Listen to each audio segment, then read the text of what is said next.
السلام عليكم. في سؤال اتسألته بخصوص أنا دلوقتي عندي منشأة فردية أو شركة. هل المصالح اللي أنا هتعامل معاها أو الشركات اللي أنا هتعامل معاها أو حتى المصالح الحكومية اللي أنا هتعامل معاها، هل هيفرق بالنسبة لهم المنشأة الفردية من الشركة؟ خد بالك إن في حاجات ساعات في المصالح الحكومية بيطلب بالنص إن تكون شركة ما تقلش مثلا عن شركة ذات مسؤولية محدودة أو شركات مساهمة، وفي ساعات بيبقى فاتح الموضوع تماما. فده بيرجع اكتر على حسب المناقصة اللي بتطلع من الجهات الحكومية وكيفية التعامل معاها، وعلى حسب كل جهة حكومية وهي هتتعامل مع مين. فده بيبقى موجود على حسب القوانين والإجراءات اللي موجودة مع كل جهة حكومية، إذا كان الطلب منشأة فردية أو شركات. طبعا عموما إن أنت لو الشركة طبعا بتطلب في كل الجهات، دي مش هتبقى مشكلة فيها.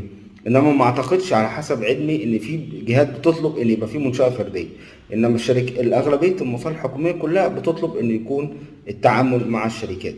طيب ليه الجزئية ديت؟ عشان المنشآت الفردية دايما بيبقى فرد واحد، ما بيبقاش كيان اكتر ان هو يقدر يتعامل معاه، وبيتعامل مع كيان يبقى فيه الثقة فيه اكتر من ناحية الجزئية دي. فعشان كده دايما بيتم التفضيل اكتر من ناحية جزئية الشركات. انما بالنسبه للقطاع الخاص سواء فردي او شركه مش هتفرق بالنسبه لهم قوي. الاهم بالنسبه له ان هو يكون عنده سابقه اعمال. طب بالنسبه الجديد دايما بيبقى من الصعوبه ان هو يبدا في الاول، سواء منشاه فرديه او حتى شركه. ليه؟ لان اغلب الشركات دايما لما بتيجي تشتغل في المجال بيقول لك اديني سابقه اعمال عشان اضمنك، وده بيبقى موجود اكتر مع الشركات الكبيره.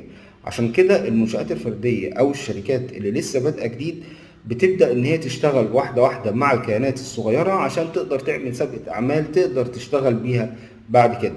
بس عموما في السوق كله أو السوق المصري، يعني أو لو بنتكلم على جزئية السوق المصري، بيفضل دايما إن هو يشتغل مع الكيانات، يعني مع الشركات، وخصوصا شركات الأموال، لأنه بيحس إن الشركات الأموال ديت أو الشركات عموما عبارة عن كيان ما بيتعاملش مع فرد ممكن يكون موجود او مش موجود. لا، ده في شركة ليها حساب بنكي، ليها شغل، موجودة في السوق، شركة اموال ليها سجل تجاري في هيئة الاستثمار. لو في اي مشكلة، لو في اي درجة من درجات التقاضي، اقدر ادخل هيئة الاستثمار معايا.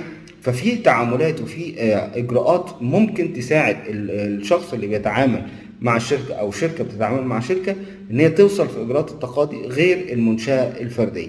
فده عموما بيبقى اغلب السوق المصري بيفضل اكتر الشركات. انما خلينا نتكلم في الاول وفي الاخر، الجزئيه الاكبر هي جزئيه ان انت يبقى ايه حدودك في السوق وتعاملاتك مع الناس، وكمان يكون ليك الافضليه والسبق في التعامل مع الجمهور.